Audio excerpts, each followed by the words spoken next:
All right, I'm just going to briefly recap the Seahawks 49ers game.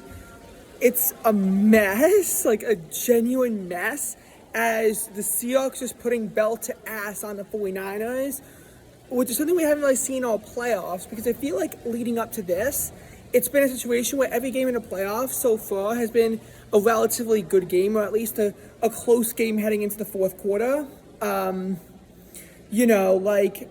The first four wild card games were all great games, where it really came down to one play. More so than that, though, more importantly, it also came down to, a team in the final 3 minutes taking a touchdown to take the lead. So those first four teams that lost, the Jaguars, they had a late 24-20 lead and they surrendered it. Allowed a Bills touchdown, and Trevor Lawrence threw an interception to end their season. Packers just completely blew a 31-27 lead. They even had the 27-24 lead again inside of the 2-minute warning, and then they lost at 31-27, and they ran out of time and couldn't score. What was the first game? Panthers-Rams, again, Panthers had a 31-27 lead, but the Rams were able to get a touchdown, make it 34-31, and then score, and then, force a fourth down incompletion to end the game. Similar to the Eagles against the 49ers, the Eagles are holding on to a 19-17 lead. Inside of 3 minutes, the 49ers scored a touchdown, make it 23-19, and, And even in Patriots-Chargers, it was 16-3, so it was a little bit ugly. And I don't know what it was heading into the fourth quarter, but it was 6-3 at halftime. And even in that kind of a case, I feel as though even if it's a two-score game in the fourth quarter, you're never truly out of the game. Like, the Chargers were probably in the game until it was, late. And, if they scored, late, I feel like it was, my gut instinct was, 9-3 into the fourth quarter. I'm not saying it was the worst game out of all of them up to that point, but it was still a good game.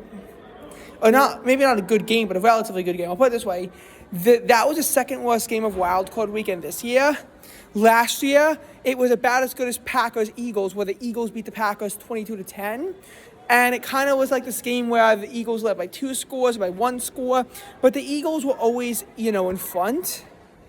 And I feel like this game was similar, but Packers-Eagles was the second best game of Wild Card Weekend. I mean, obviously, the best game of Wild Card Weekend last year was Buccaneers against Commanders, and neither of those teams made the playoffs this year.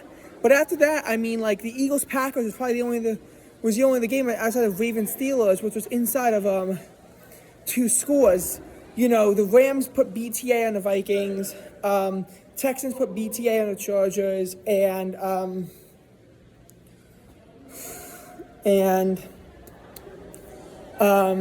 the Bills put BTA on the Broncos.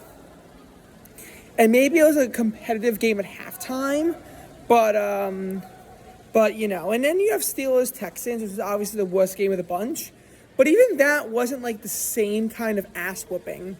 Yes, it was 30-6, but I feel like it was a kind of 30-6 where the score made it seem like more of a blowout than it truly was. It was 7-6 after 3 quarters, with the Texans leading, and then it was 10-6, and the Steelers had the ball before the floodgates opened, as the Steelers had a fumble 6, a pick 6. They also, in between those, punted the ball away, but their defense couldn't get a stop, and they allowed a touchdown.